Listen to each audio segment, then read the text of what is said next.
प्रमुख मोहन भागवत ने एक बार फिर से बीजेपी पर निशाना साधा है, लेकिन इस बार उनके निशाने पर पीएम मोदी हैं या यूपी के सीएम योगी आदित्यनाथ, ये साफ नहीं हो पा रहा है।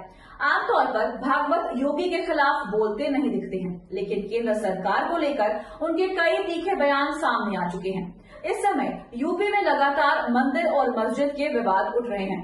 वैसे यूपी के अलावा मध्य प्रदेश और राजस्थान में भी ऐसे विवाद सामने आए हैं और इस बीच भागवत का एक बयान सामने आया है, जिसमें उन्होंने मंदिर मस्जिद विवादों के फिर से उठने पर चिंता जताई।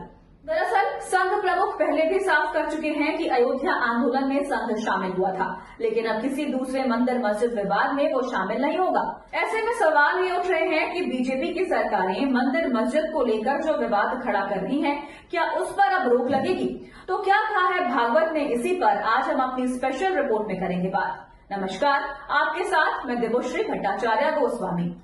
आरएसएस प्रमुख मोहन भागवत लोकसभा चुनाव के बाद से ही बीजेपी नेताओं को नसीहत दे रहे हैं, जरूरत पड़ने पर तीखे तंज भी कस रहे हैं। इस समय देश में मंदिर मस्जिद विवाद सुर्खियों में है, तो भागवत का एक और बयान सामने आया है, जिससे बीजेपी मुश्किल में फंसती दिख रही है। भागवत ने कहा कि अयोध्या के राम मंदिर के निर्माण के बाद कुछ लोग ऐसा मानते हैं कि वे ऐसे मुद्दे उठाकर हिंदुओं के नेता बन जाएंगे। इसे स्वीकार नहीं किया जा सकता। अब सवाल ये उठ रहे हैं कि राम मंदिर को लेकर सबसे ज्यादा राजनीति चमकाने की कोशिश किसने की है? राम मंदिर का निर्माण पूरा भी नहीं हो पाया था, तो किसके दबाव में लोकसभा चुनाव से पहले उसका उद्घाटन किया गया था? दरअसल जब राम मंदिर के उद्घाटन की तारीख तय हुई, तो आरएसएस की तरफ से भी इस पर आपत्ति उठाई गई थी, क्योंकि उद्घाटन की तारीख लोकसभा चुनाव को ध्यान में रखते हुए और बीजेपी के दबाव में तय की गई थी। दावा किया गया था कि मोदी सरकार राम मंदिर के सहारे देश में चुनाव लड़ने की तैयारी में थी और इसीलिए चुनाव से 2 महीने पहले राम मंदिर का उद्घाटन कराया गया। दूसरी तरफ ये भी कहा जाता है कि आरएसएस चाहता था कि मंदिर का उद्घाटन चुनाव के ऐलान के बाद हो, यानी जब देश में पहले चरण की वोटिंग हो रही है, उसके बाद मंदिर का उद्घाटन हो, तो इससे चुनाव पर इसका सबसे ज्यादा असर पड़ता, क्योंकि उस समय देश में राम मंदिर को लेकर भावनाओं का उफान बना रहता। लेकिन जनवरी में मंदिर का उद्घाटन कर उसे अप्रैल मई तक बनाए रखना मुश्किल था। संघ की सोच सही साबित हुई और राम मंदिर को लेकर जो उबाल आया था, वो फरवरी के बाद धीरे धीरे शांत हो गया और दूसरे मुद्दे उभर कर सामने आ गए। आरएसएस के नेताओं ने यहाँ तक दावा किया है कि अगर मंदिर का उद्घाटन अप्रैल के पहले सप्ताह में हुआ होता, तो बीजेपी ही अकेले 300 पार पहुँच जाती है। आरएसएस के नेताओं ने यहाँ तक दावा किया है कि अगर मंदिर का उद्घाटन अप्रैल के पहले सप्ताह में हुआ होता, तो बीजेपी ही अकेले 300 पार पहुँच जाती। वैसे अब भागवत इस तरह की राजनीति का विरोध करते हुए दिखाई दे रही हैं। एक तरफ बीजेपी के नेता हिंदू और मुसलमानों के बीच विवाद पैदा करने की कोशिश करते दिखाई दे रहे हैं, तो दूसरी तरफ बंटवारे की राजनीति का भागवत विरोध कर रहे हैं। उन्होंने बंटवारे की राजनीति का विरोध करते हुए कहा कि भारत को ये दिखाने की जरूरत है कि हम एक साथ रह सकते हैं। हम लंबे समय से सद्भाव के साथ रह रहे हैं। अगर हम दुनिया को यह सद्भावना देना चाहते हैं, तो हमें इसका एक मॉडल बनाने की जरूरत है। उन्होंने कहा कि क्रिसमस रामकृष्ण मिशन में मनाया जाता है, केवल हम ही ऐसा कर सकते हैं क्योंकि हम हिंदू हैं। भागवत ने आगे कहा कि बाहर से आए कुछ समूह अपने साथ कट्टरता लेकर आए हैं और वो चाहते हैं कि उनका पुराना शासन वापस आए, लेकिन अब देश संविधान के अनुसार चलता है। इस व्यवस्था में लोग अपने प्रतिनिधि चुनते हैं जो सरकार चलाते हैं। पुणे में आयोजित एक कार्यक्रम में बोलते हुए भागवत ने किसी विशेष स्थान का नाम लिए बिना कहा कि हर दिन एक नया विवाद उठाया जा रहा है, इसकी अनुमति कैसे दी जा सकती है। हाल के दिनों में मंदिरों का पता लगाने के लिए मस्जिदों के सर्वेक्षण की कई मांगे अदालतों में पहुंची हैं। भागवत इससे पहले भी कह चुके हैं कि हर मस्जिद में शिवलिंग खोजने की जरूरत नहीं है, मस्जिद के अंदर झांकने की जरूरत नहीं है। अयोध्या विवाद को लेकर उन्होंने कहा कि राम मंदिर इसलिए बना क्योंकि वो आस्था से जुड़ा था। साफ है कि भागवत ने बीजेपी की उस राजनीति पर सवाल उठाए हैं जो आजकल वो कर रही है, चाहे केंद्र की बीजेपी सरकार हो या फिर प्रदेशों की सरकारें। धार्मिक विवाद तो अधिकांश उन्हीं राज्यों में दिखाई दे रहे हैं जहां सरकार बीजेपी की है। ऐसे में भागवत ने सीधे सीधे बीजेपी की प्रदेश सरकारों को नसीहत दी है। वैसे भागवत ने पहली बार बीजेपी पर हमला नहीं बोला है। अगर उनके पिछले 6 महीनों के बयानों पर गौर किया जाए तो उनके निशाने पर सबसे ज्यादा केंद्र की मोदी सरकार रही है।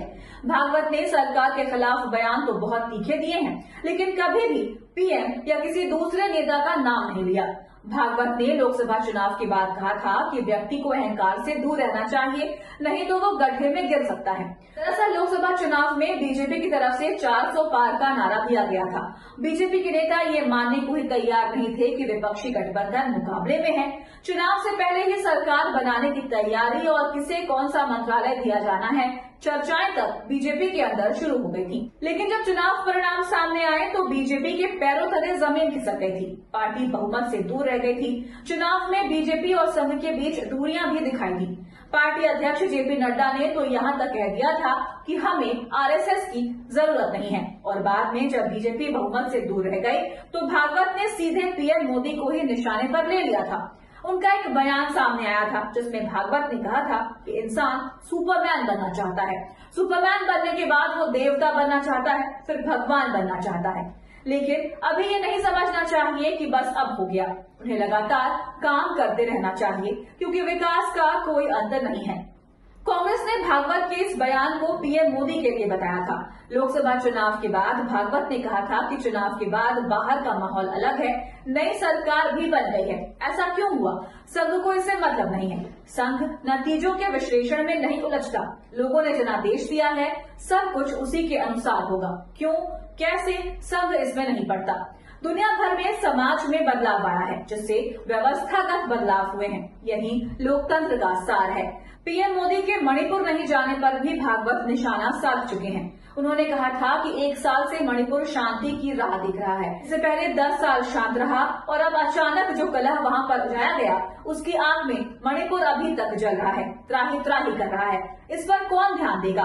प्राथमिकता देकर उसका विचार करना ये कर्तव्य है। वैसे भागवत की नसीहत पर पीएम मोदी ने अभी भी अमल नहीं किया है क्योंकि वो इसके बाद भी अभी तक मणिपुर नहीं गए हैं।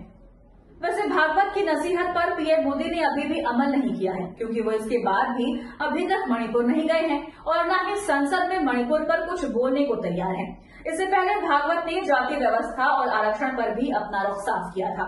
उन्होंने कहा था कि जाति भगवान ने नहीं बनाई है, जाति पंडितों ने बनाई जो गलत है। भगवान के लिए हम सभी एक हैं।